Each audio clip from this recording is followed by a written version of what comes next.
The very word secrecy is repugnant in a free and open society, and we are, as a people, inherently and historically opposed to secret societies, to secret oaths, and to secret proceedings. We decided long ago that the dangers of excessive and unwarranted concealment of pertinent facts far outweighed the dangers which are cited to justify it. Even today, there is little value in opposing the threat of a closed society by imitating its arbitrary restrictions.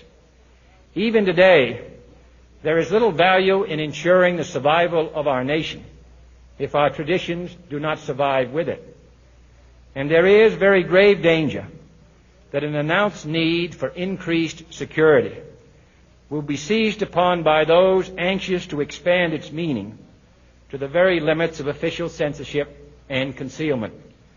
That I do not intend to permit to the extent that it's in my control.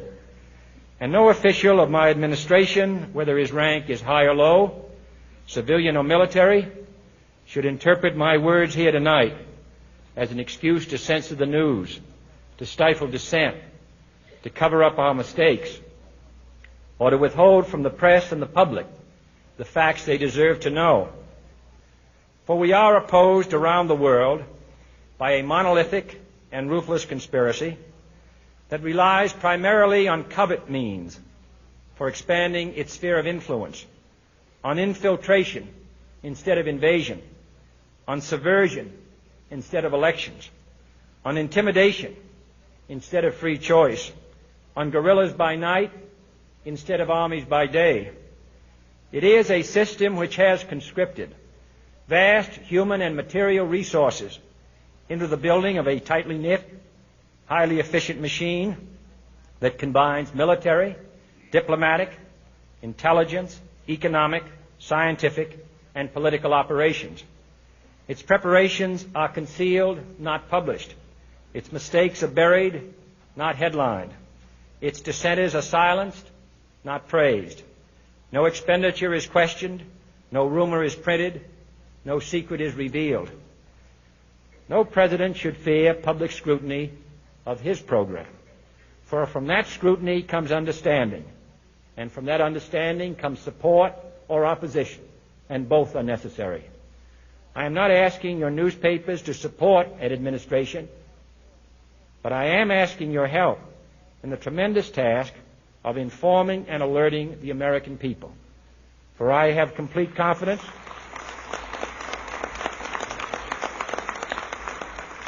in the response and dedication of our citizens whenever they are fully informed.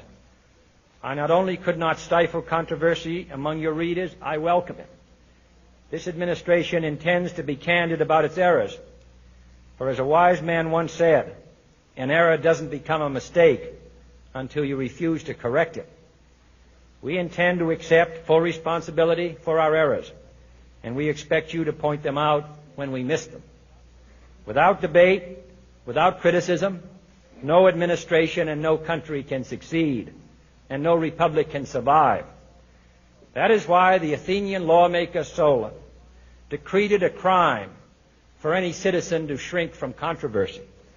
And that is why our press was protected by the First Amendment, the only business in America specifically protected by the Constitution, not primarily to amuse and entertain, not to emphasize the trivial and the sentimental, not to simply give the public what it wants, but to inform, to arouse, to reflect, to state our dangers and our opportunities, to indicate our crises and our choices, to lead, mold, educate, and sometimes even anger public opinion.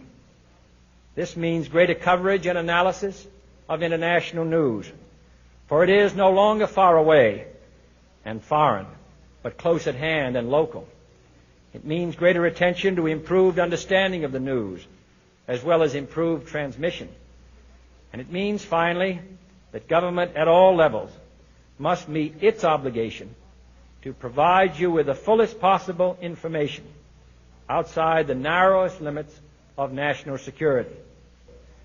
And so it is to the printing press, to the recorder of man's deeds, the keeper of his conscience, the courier of his news, that we look for strength and assistance, confident that with your help, man will be what he was born to be,